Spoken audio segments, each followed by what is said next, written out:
Welcome back to the SA Weekly Talk Show. Your host, Mike Callahan, right here, coming in a little bit earlier, right before the holiday weekend coming up in the States, and happy Canada Day for our Canadian viewers as well.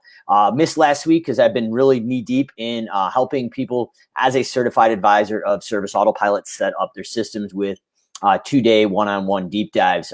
But really important, I thought, to get back and answer some of the questions that have been pre-submitted for the SA Weekly Talk Show. So what we're going to be talking about today, I'm going to open up my screen and dive into it, but what we're really going to talk about is the office workflow. So once Service Autopilot is set up, how do we utilize a standardized workflow? So if you have separate admin or different people working in your office, or maybe you have a manager working in the field and out of the field, how do we create a predictable workflow to make sure the data intake and the call intake from leads and estimates and everything else that goes on in your office is standardized? So what I like to call it is the 6 to 8 screens of success. So what we're going to do is take all the features and functions of Service Autopilot once it's fully set up and consolidate a standardized workflow for predictable results and a process that the business owner or manager doesn't have to babysit. And if the business owner or manager is still working in the office or in the field, that's totally fine. What this is going to do is streamline your process and start to buy some of that time back. So without any further delay, what I'm going to do is open up a slide deck here. I had some problems with my second monitor, so it's actually going to have some preview slides on the left, but nonetheless, you will be able to see exactly what I'm talking about and how to actually build this system in your business inside Service Autopilot. So I'm really excited to show you this, but basically we're going to talk about to get your Service Autopilot ready for 2021. So a lot of times in the spring season, we have an influx of work. Our offices aren't necessarily set up for success. We're kind of scrambling to get it going. But right now, going in to July is really probably one of the best times to do that because things are going to start to slow down after the holiday season. Far as the craziness, let's focus on getting process and systems built in and built with a process before things ramp back up the end of August into September again. And in addition, what we find is most business owners here after the holiday will start to take their foot off the gas pedal, whether it's working on the systems in the business or even in the sales inside the business. So really, it's important right now to dial in and really accelerate because bottom line profits are made in Q3 and especially Q4. So rolling into just the beginning of Q3, quarter 3, if you're watching this starting in July, this is a prime time to actually dial this in and get this going for yourself. So without any further delay, I'm going to kind of walk through and build this out. So first thing we want to look is what are the key factors for better profits with Service Autopilot in 2021? So we want to be able to create estimates and ensure profits, have jobs with budgeted times that can be tracked for accountability, jobs that have job costing and overhead recovery built into them. A process ensures that budgets are being reviewed daily. So we're going to review how we do this in the office. Public accountability and reward your team members based on production and quality. So we not only want a production standard, but a quality standard to go along with it. Having systems that track and report this automatically for you. So one thing that is kind of crazy is we've got all this data coming into the software, and it's really important for us to use, especially if you've got good data in and good data coming out. We need to go in and actually take the time to look at it. Well, either later today or on the next SA Weekly, depending on the time constraints here, I will actually show you how to get this data out of SA automatically for you to be able to make those financial decisions and be able to see where you're at every day, every week, every month, and at the end of the year. And at the end of that, we want to be able to set a process for raising prices with no emotion. So based on the actual job, not just going out haphazardly and raising our prices $5 a visit or a percentage across the board. We want to be able to take that data inside Service Autopilot and be able to raise our prices to the penny on average with no emotion. So those are the things we're going to be talking about. But the main thing we're going to be focusing on today is what is the workflow in the office leading up to these things to create success. And then I'll have another probably next week, the SA Weekly Talk Show will go over how do we actually take all this data with the standardized system and automate it and go in and have price raising and things like that. So that's what we're going to be diving into. So what we want to do is standardize our lead intake for predictable and scalable results. So back in the day, we were running all the estimates out of the estimate truck here. So we had a printer, we had a laptop, and a Wi-Fi connection. We were running Service Autopilot literally right out of the truck. On the other side of the screen here, you can see this is me actually at a print house where we went out and sent probably about $40,000 to $45,000 of direct mail to properties that were surrounding our existing client base, as well as every door direct mailings to all the neighborhoods that we serviced and the surrounding neighborhoods around them. But as we went in and exploded the lead intake and the estimate requests, we needed a process. So you can't mail out $40,000 to $45,000 worth of advertising in 30 to 35 days and not have a process in place to handle it. So this is one thing that I learned when I actually went to Service Autopilot's original office from Jonathan Potoshnik, the co-founder of Service Autopilot and of the Lawn Care Millionaire. Well, Jonathan helped me kind of develop this process, because basically I went to their office before we went really nuts and blew past $1 million. I wanted to make sure the office and the workflow inside Service Autopilot was set up in such a way that it could handle the load of calls coming in, and we could provide a great customer experience externally for our leads and clients, as well as internally for our staff, and not have them go crazy. So after 4 or 5 years, after meeting with Jonathan, this is the process I refined in my office, and we help now other companies do this as well as a certified advisor. But the first place you want to start looking at is, and it seems very simplistic, and if you already have Service Autopilot, this may seem like review, but trust me, this is where the benefit comes in, and this is where we go in and train all the new admin that we work with to this process. So this is a very, very important thing, but we should be going into the green plus icon here and adding a lead. So we're always entering a new person into the system as a lead, not a client. Reason being is we want to be able to go in and be able to see how many people are leads that can become a client, and then how many people are a closed out lead that are beyond the point of no return. And then through marketing, we can actually go out and nurture them and then upsell them a service when they're ready to buy. But the idea is we need to get their first name and last name in here. If it's a commercial client, we're putting the company's name in here, and we're going in and filling out the service address. That's going to automatically populate in the billing address. And we want to make sure that we have email.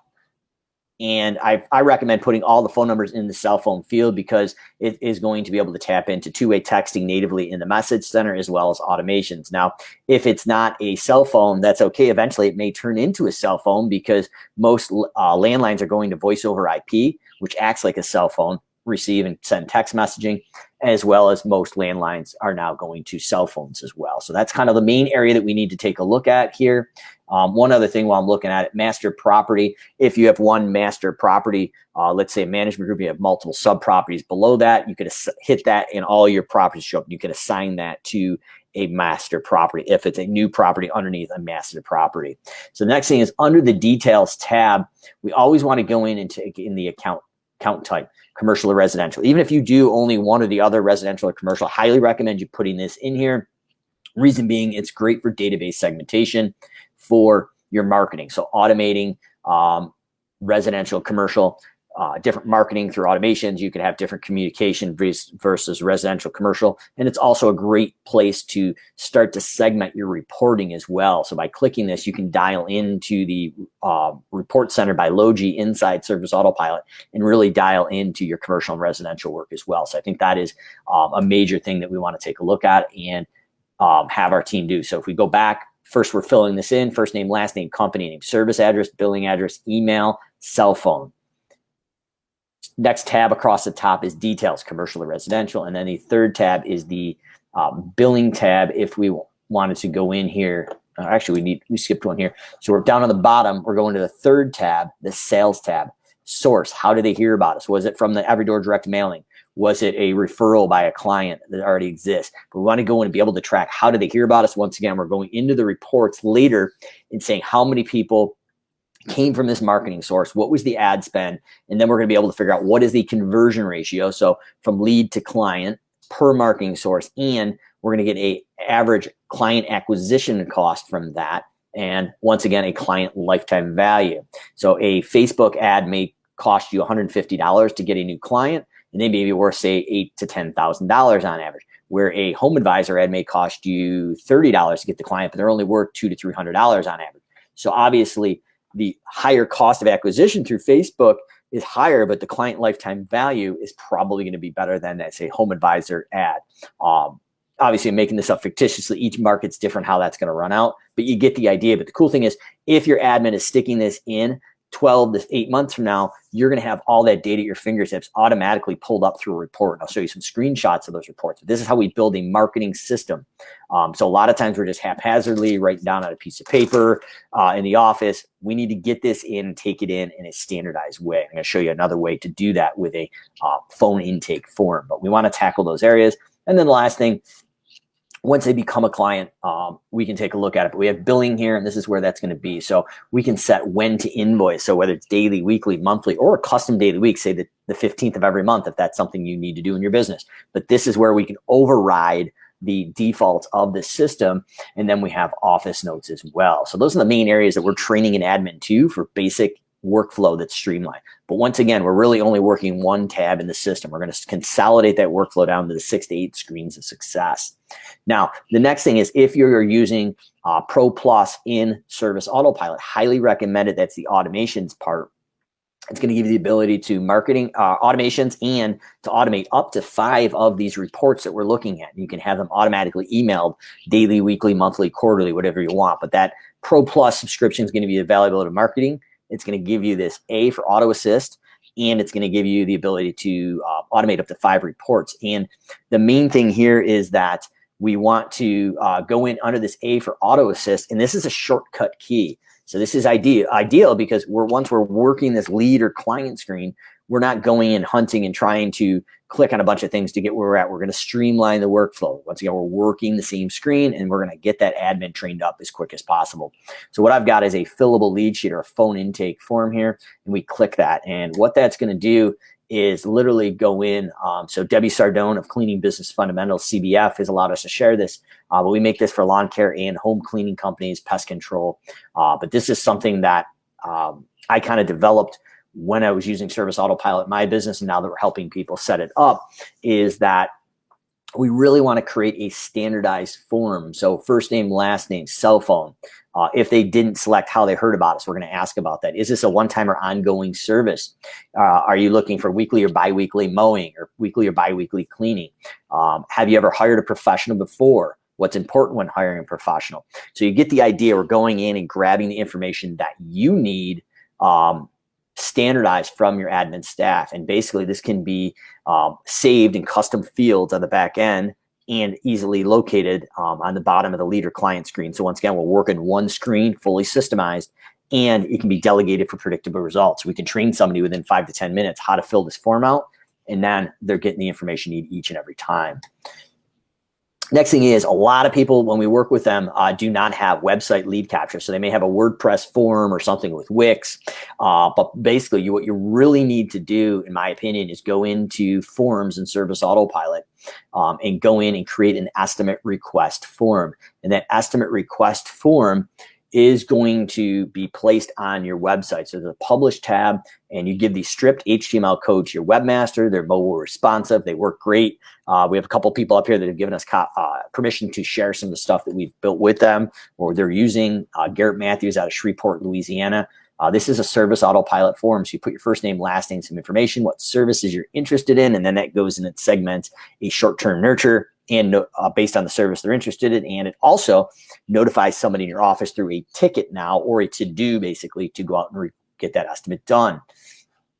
Other thing I really recommend is tying in your Service Autopilot forms into your social media and bots. So one of the next shifts, if you saw my essay talk virtually last year, we talked about the new shift in buying. So we were talking about on-demand buying with the expansion of COVID and everything being accelerated. So your Ubers, your Netflix, your Amazon, they figured this out. Well, lawn care and home cleaning companies or service businesses can do this as well. So what we're looking at is Rob Treppendale here of Treppendale Landscape has got it dialed in, but Rob has a bot on his social media here.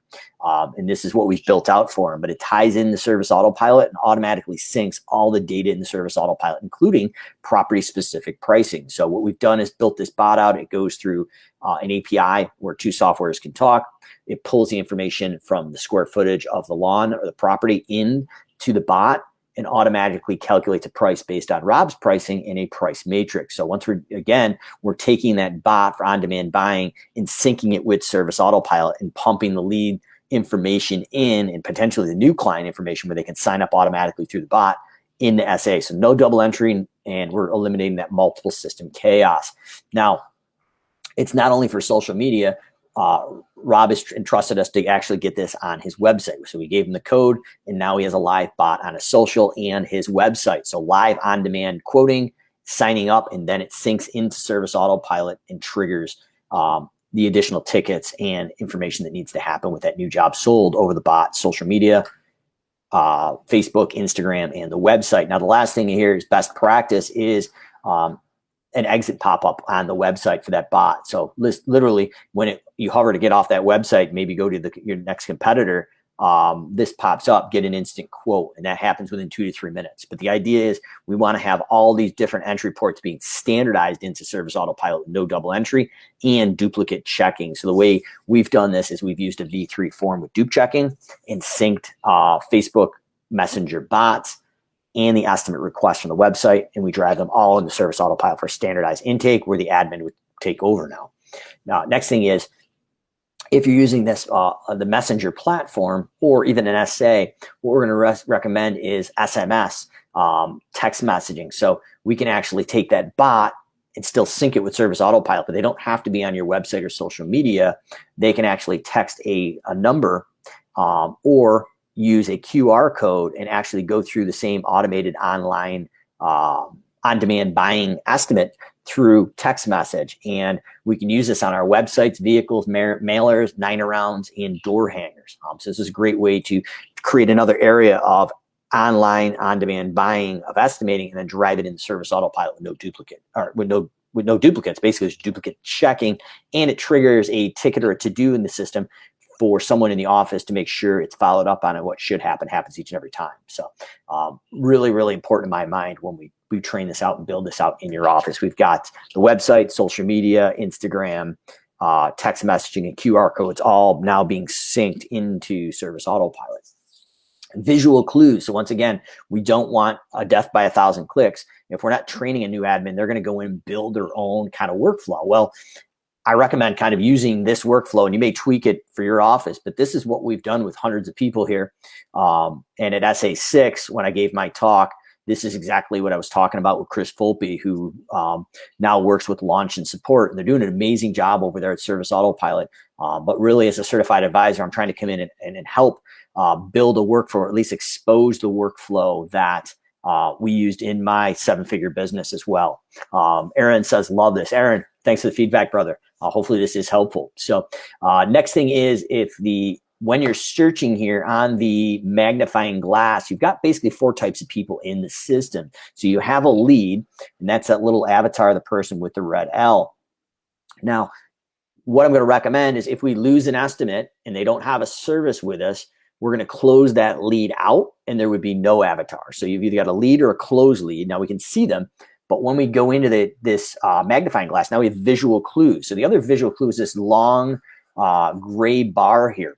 So we can see that long gray bar is another visual clue that it's a lead, because when they become a client, there's 3 distinct columns. So once again, we're training visual clues to minimize the clicks and really stay focused on these 6 to 8 screens of success. Now on the left here, you can see this red L, that's a lead. There's nothing here. This is a closed lead, the little avatar of the person. But next to it is a client.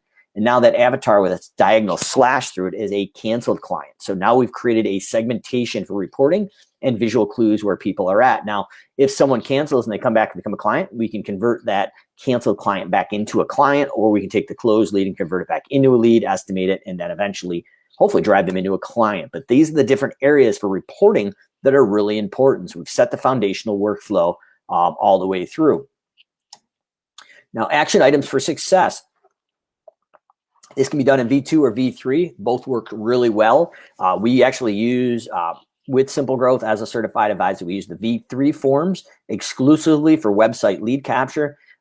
They've got a couple extra things in there that work, especially duplicate checking, and the code in that can be manipulated a little bit more.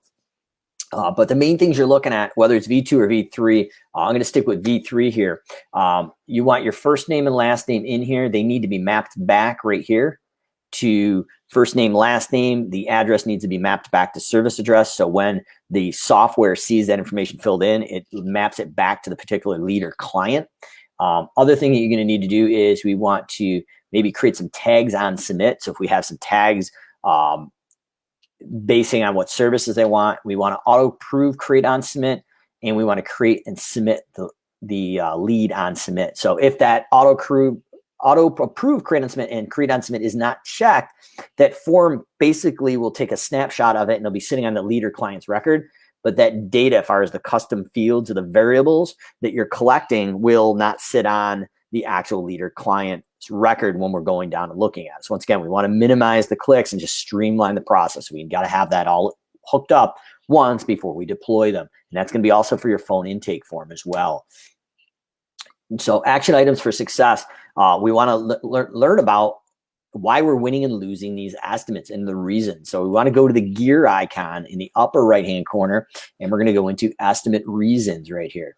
And these are the estimate reasons. So you can add an estimate reason. So if someone wins an estimate or loses the estimate, like, hey, Mrs. Smith, you don't mind me asking, why did you hire us? Or, hey, unfortunately, you're not going with us, but if you don't mind me asking, why are you not going with us? Well, they decided to do themselves. They gave the business to a friend. We were too expensive. We never got back to them in time. What are these issues? So we can start to track and see why we're winning and losing work. There may be some issues that we can dial in once we have some data on it to actually go and improve our customer service and workflow. But if we don't track it, we don't know. Data talks, emotion walks. So the next thing is the cancel service reason. So when people cancel your service, we probably should be asking them why they cancel. A pro tip, as we started to scale, obviously you're going to lose customers here and there. It doesn't matter how good your service is. Eventually, everyone's going to cancel at some point. So why not put a process in place where that admin or a manager has to get on the phone with them before they can cancel? So there's two reasons why we're doing this. A, we're going to make sure that that admin or manager is going to track why they're canceling, so we know. And I'm going to show you some stats here in a bit. The other reason is, like, you may be able to save that cancellation or churn just by having a simple conversation. It may be something as stupid as the guys or girls aren't blowing off the back patio on a regular basis. And you might just say, hey, listen, let me comp you a free mowing next week. And let's make sure that's taken care of. And moving forward, if it happens again, we understand you want to leave, but let's try to make it right. But something simple as that may be able to save a cancellation. And if it costs you $100 to $150 to get a new client, it's worth maybe giving up a free mowing or part of a mowing to actually fix that problem and get ahead of it. But if you just let people cancel without having a conversation and requiring it, my feeling is you're missing out on a lot of opportunity to save cancellations. So why do estimate won and lost cancellations reason? Well, we kind of talked about this before, but we really want to see the trends why people are hiring us and why they're not hiring us, and new market trends. So if we weren't tracking these numbers and trends, we actually started those online automated bots about 5, almost 6 years ago in my lawn care company. But we started to see a trend that people were buying online and requesting more estimates online. And then with Uber, Netflix, all the other things going on, that's just started to shift. But very similar to Wayne Gretzky, the hockey player, Wayne always wanted to be where the puck was going to be, not where the puck was. And that was his key to success, because he was looking to the future of the game and where the play was going to go and not where it was at. And he predicted with great success. Well, I'm going to suggest you do the same thing in your business. If you don't track these things, you will have no benchmark to say, hey, where's the market going and how do I get ahead of it and be an early adopter? And that's been one of the keys to success of my lawn care company and SimpleGrowth, is we have been really aggressively looking, where's the next shift in buying or technology. Automation is still somewhat new in the service industry. Believe it or not, I'm going on probably 9 or 10 years at least of automating my lawn care business. And that was a huge shift. No one in my market knew what we were doing or what the success was coming from, but it was automations. It was automating some of those 9-arounds and all the different things we do and talk about. But taking a look at it right now, if you haven't jumped on the automations bandwagon, it's probably a good time to do that with Pro Plus and Service Autopilot, because that's where the market is. But it's still early adopters, so there's a lot of time to adopt. But without this data, some of that stuff might not be as powerful. So next thing is action items. We want to add our cancellation reasons, and how we do that is we go to the gear icon. and cancellation reasons here, and we go in and put this in here.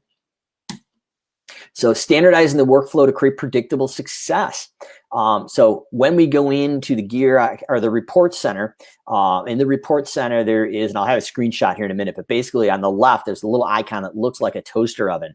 The numbers that we're going to start to look at is how many leads were generated, how many of those leads were converted into a client, what is the percentage from lead to client, so converting a new prospect into a paying client, and cancellations, so churn, how many people canceled and why are they canceling? So that's why those cancellation reasons are important.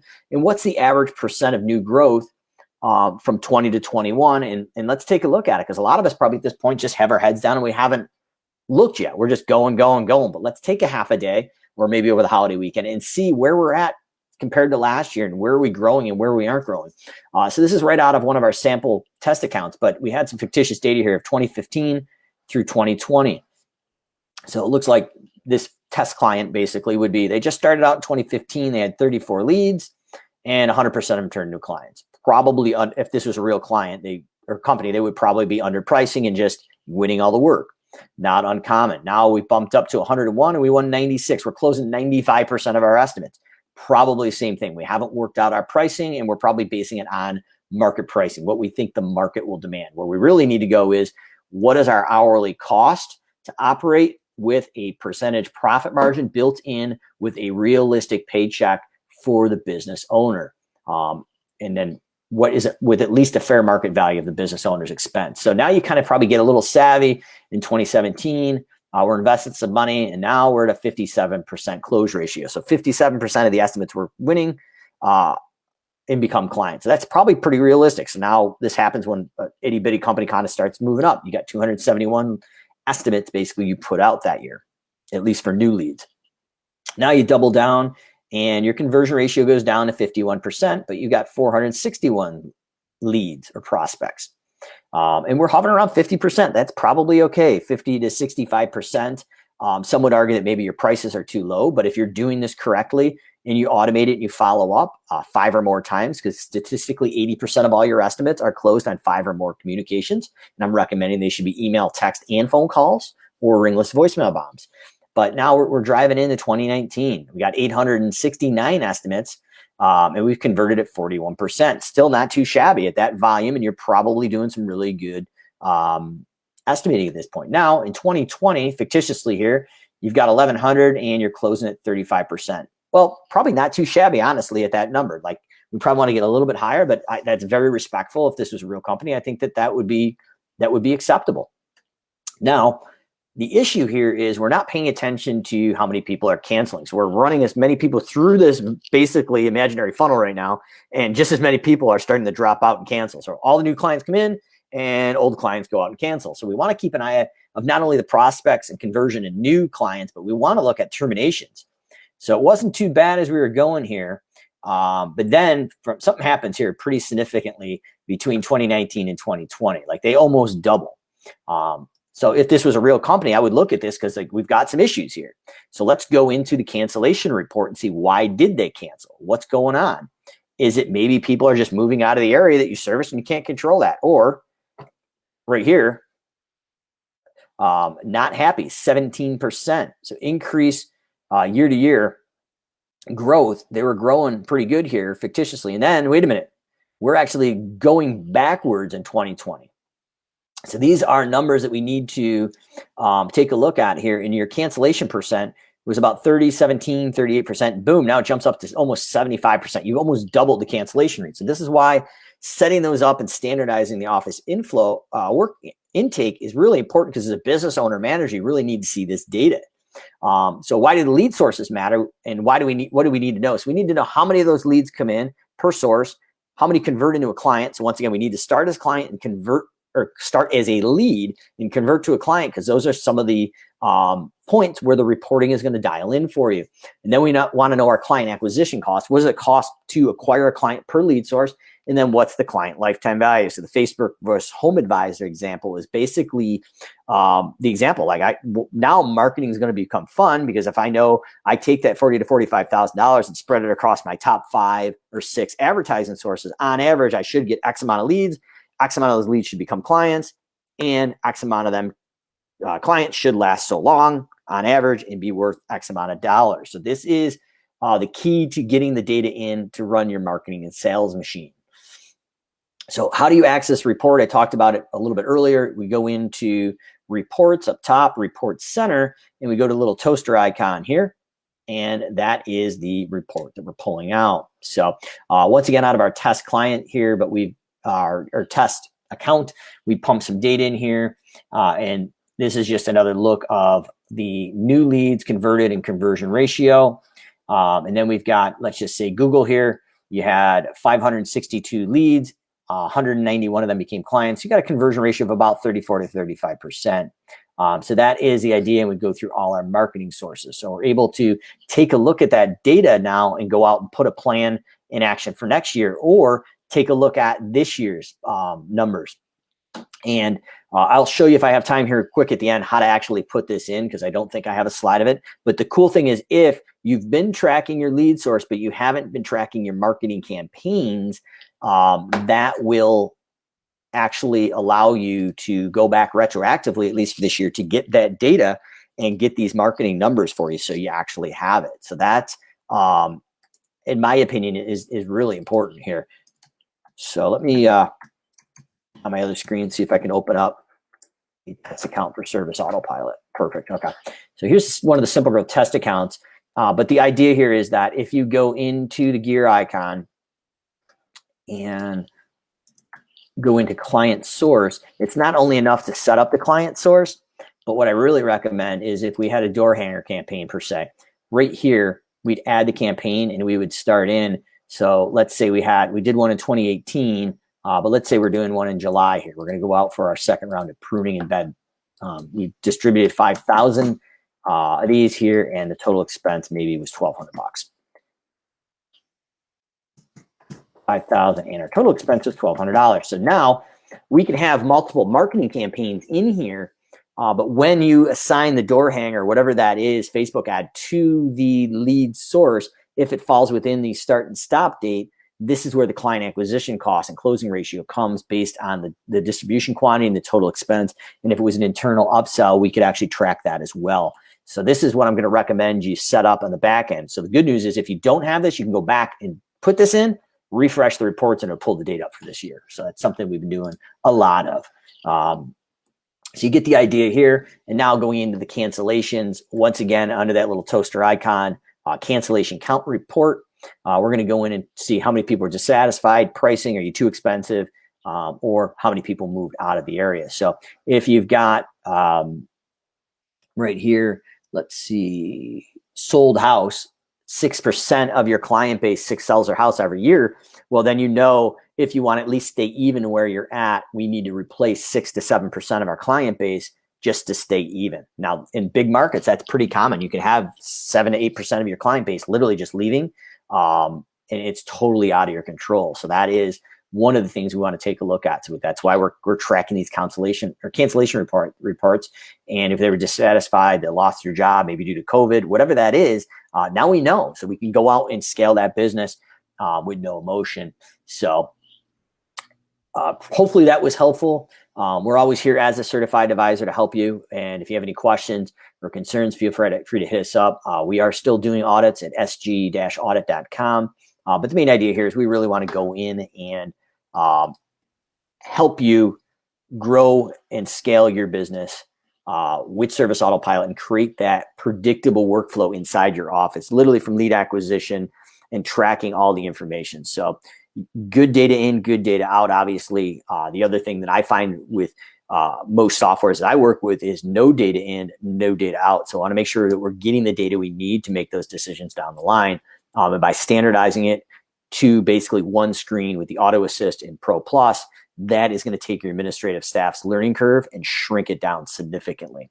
On the next episode, in 2 weeks or next week, I'm going to probably go in and dial in the remainder of the workflow for the office. So literally, now that we've won the estimate, what does that workflow look like from stem to stern? So we've really gone over maybe one screen, 1.5 screens, as far as getting the lead in and converting the client. Now, what does that rest look like to really consolidate that workflow? And I think that's the key to bring a new person in any software, but especially Service Autopilot. If we can make it predictable and simple with a phone intake form and standardize the information that you need and make it predictable, those are going to be the key to success. So comments, questions, drop below. I want to thank Aaron for hanging out here on the SE Weekly Talk Show. I'll be coming to you live once again around 1 p.m. Eastern, 12 Central with the holiday weekend here.